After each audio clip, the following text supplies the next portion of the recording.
The call came while I was rinsing blood from my hands. Not literal blood. Paint. Red oxide. The kind that stains if you hesitate. My phone vibrated once on the counter. Once is never accidental. I didn't answer at first. I watched the water spiral down the drain, carrying color with it, thinning it into something harmless. That's how lies work too. Dilute them long enough and people stop asking where the red came from. The voicemail icon appeared, then a text. Results are in. Please confirm receipt. No name, just a lab code I memorized months ago. My pulse stayed even. That scared me more than panic ever could. In the hallway, my children laughed, bare feet thudding against hardwood, a sound so alive it felt defiant. I leaned against the counter and closed my eyes, counting breaths like I was taught to do when things detonated inside my head. She stood at the end of the hall, watching him. Elena, my wife. Her face was calm, too calm, the kind of calm that comes from rehearsal. She smiled at me the way you smile at a locked door you already have the key to. That's when I knew. The message wasn't the beginning. It was the end of something she thought she controlled. I married Elena because she was precise. She planned meals, futures, contingencies. She believed in lineage, legacy, bloodlines. I thought it was romantic. I didn't hear the rigidity underneath, the obsession with names continuing, with purity, with erasure of threats. Thornton, my family name. Old money, old sins, old enemies. I didn't know she'd been sent. Not at first. I noticed the pauses, the way she corrected the kids when they said mommy instead of my name, the way she insisted on doctors I'd never heard of, how she volunteered to handle paperwork, medical forms, school records. I told myself it was love. I told myself a lot of things. Then I found the burner phone in the freezer, wrapped in foil like preservation mattered. Messages erased, contacts memorized, not saved. One phrase remained in the cache. Timeline accelerating, bloodline vulnerable. I didn't confront her. I watched.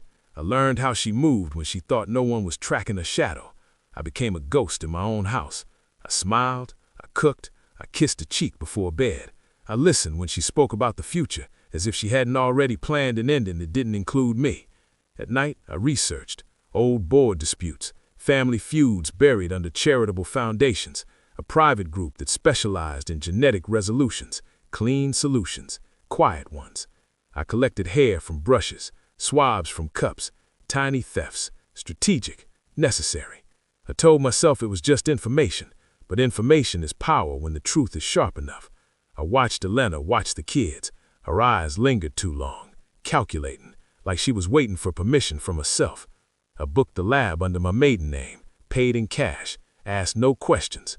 The waiting was worse than fear. Waiting gives your mind time to invent outcomes that don't spare you. She touched my hand one night and asked if I trusted her. I said yes. It was the first lie I told her. The email arrived at 9:17 a.m. I opened it alone. 99.9% maternal match. Not Thornton. Me. The room tilted, then steadied. My breath came slow, controlled. I understood everything in a single, brutal clarity. She hadn't infiltrated us by marriage. She had infiltrated herself.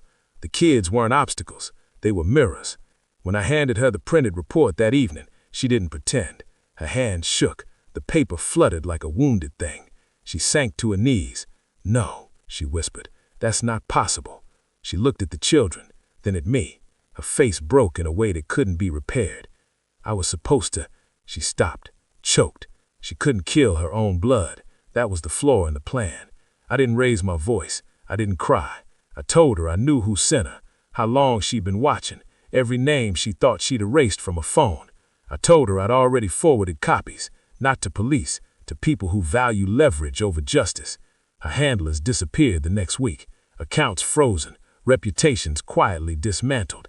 She watched it happen from the couch, hollowed out by the irony. The mission to erase my bloodline ended with hers exposed. I filed for sole custody. She didn't fight. There was nothing left for her to protect. Now the house is quieter, safer.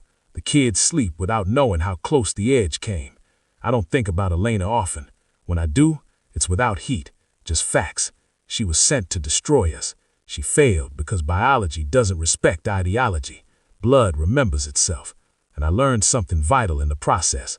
The most effective revenge isn't destruction, it's survival, with the truth standing intact behind you, watching the betrayer realize they never stood a chance.